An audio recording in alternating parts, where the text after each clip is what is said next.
Hello everyone, welcome to class number 128 of the chapter Programming using C।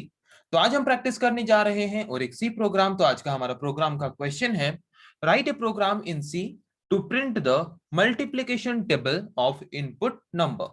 तो हम एक ऐसा प्रोग्राम लिखने जा रहे हैं जिस प्रोग्राम के थ्रू हम यूजर को अलाउ करेंगे कोई भी एक नंबर इनपुट करने के लिए, जिस पर्टिकुलर नंबर का मल्टीप्लिकेशन टेबल हमारा यूजर एज ए आउटपुट देखना चाहता है। ओके तो जैसे कि हम जानते हैं मल्टीप्लिकेशन टेबल मतलब जैसे कि अगर 2 का मल्टीप्लिकेशन टेबल हम लिखते हैं, so 2 into 1 equals to 2, okay 2 into 2 equals to 4, 2 into 3 equals to 6, 2 into 4 equals to 8, ऐसे मल्टीप्लिकेशन टेबल आना चाहिए। तो अगर यूजर इनपुट कर रहा है सिर्फ 2, उसको एज ए आउटपुट उस पर्टिकुलर 2 का मल्टीप्लिकेशन टेबल मिले, वैसा एक सी प्रोग्राम हमें यहाँ पे क्या करना है, वैसा एक सी प्रोग्राम हमें यहाँ पे लिखना है। तो उसके लिए कैसे हम सी प्रोग्राम लिखें, चलिए उसके बारे में हम डिस्कशन शुरू करते हैं। जैसे कि कोई भी सी प्रोग्राम हम शुरू करते हैं हैश इंक्लूड प्री प्रोसेसर से, तो इसको भी हम शुरू करेंगे कहां से, हैश इंक्लूड प्री प्रोसेसर से। Hash include pre processor use करके stdio हेडर फाइल को ऐड करेंगे, उसके साथ और भी कोई हेडर फाइल अगर जरूरी है तो hash include pre processor use करके हम ऐड कर सकते हैं।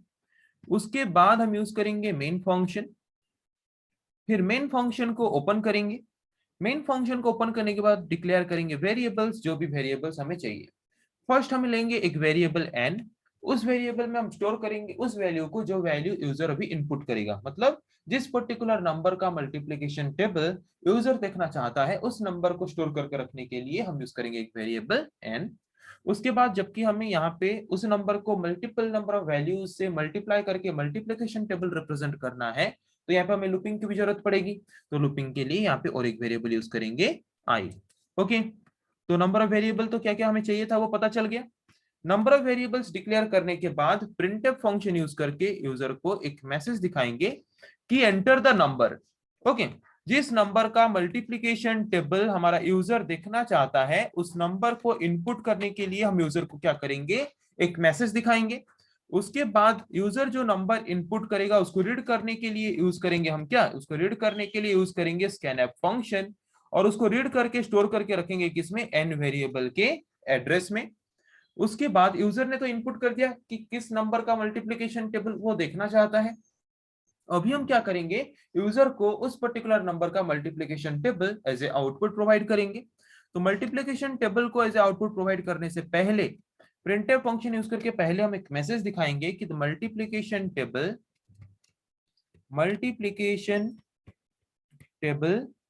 ऑफ परसेंटेज डी, जो नंबर हमने इनपुट किया है उसका मल्टीप्लिकेशन टेबल अभी हम दिखाने जा रहे हैं बोल के एक मैसेज दिखाएंगे।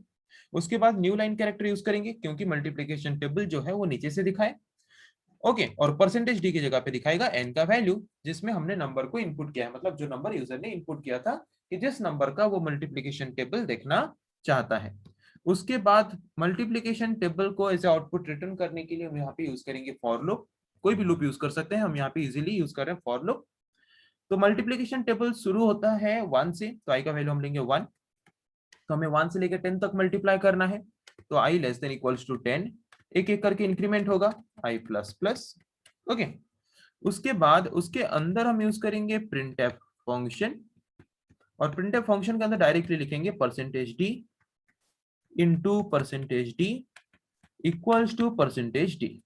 मल्टीप्लीकेशन हम ऐसे दिखाते हैं 2 into 1 equals to 2, 2 into 2 equals to 4। So first यहाँ पे हम दिखाएंगे परसेंटेज डी की जगह पे वो नंबर जिस नंबर का मल्टीप्लिकेशन टेबल हम बनाने जा रहे हैं। फिर दूसरे परसेंटेज डी की जगह पे दिखाएंगे 1 2 3 4 5 6, उसको रिप्रेजेंट कर रहा है कौन, आई, तो यहाँ पे दिखाएंगे आई, और मल्टीप्लाई करेंगे किसको, एन को आई के साथ, थर्ड में रखेंगे एन इंटू आई, थर्ड परसेंटेज डी की जगह पे दिखाएंगे एन इंटू आई, खत्म। तो ये मल्टीप्लिकेशन टेबल नीचे नीचे दिखाएगा, तो नीचे नीचे दिखाने के लिए यहाँ पे हम यूज करेंगे न्यू लाइन कैरेक्टर।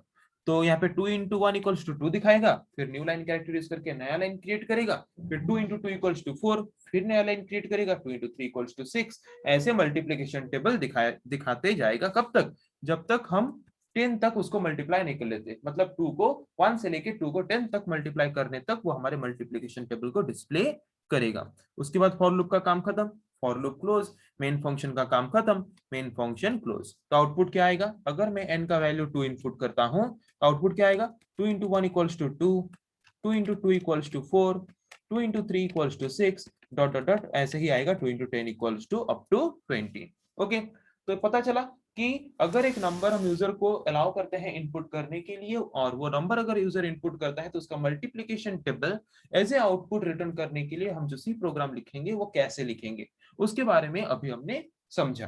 तो चलिए अभी इसको प्रैक्टिकली करके देखते हैं कि सच में अगर यूजर कोई नंबर इनपुट करता है तो उसको उस पर्टिकुलर नंबर का मल्टीप्लिकेशन टेबल वो एज ए आउटपुट प्रोवाइड कर रहा है या नहीं। तो चलिए करके देखते हैं प्रैक्टिकली। जैसे कि कोई भी सी प्रोग्राम हम शुरू करते हैं हैश इंक्लूड प्री प्रोसेसर से, तो यहाँ पे भी हम यूज करेंगे हैश इंक्लूड प्री प्रोसेसर और hash include pre processor use करके हेडर फाइल्स को हमारे प्रोग्राम में फर्स्ट हम ऐड करेंगे।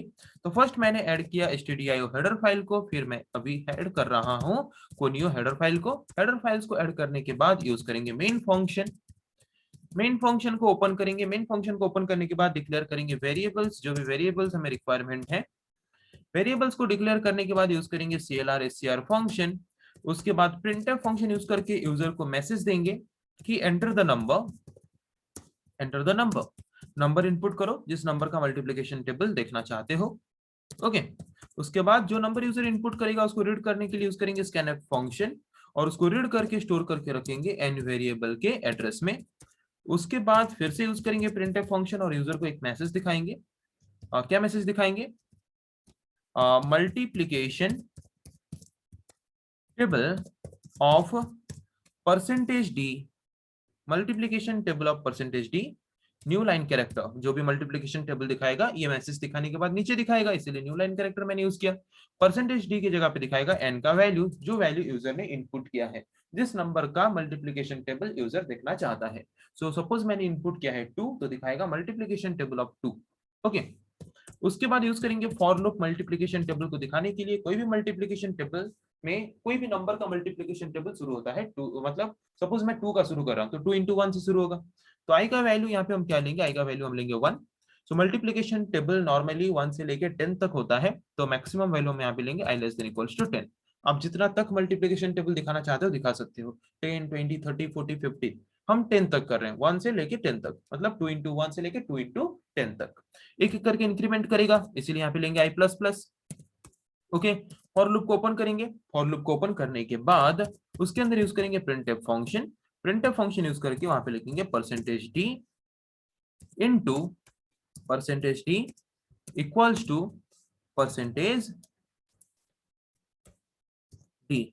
Okay, first percentage d represent करेंगे हम नंबर को n, उसके बाद 1 2 3 4 5 6 7 8 9 10 को रिप्रेजेंट करेंगे, तो सेकंड में रहेगा i, थर्ड में उनका मल्टीप्लिकेशन रहेगा, सो n इंटू i।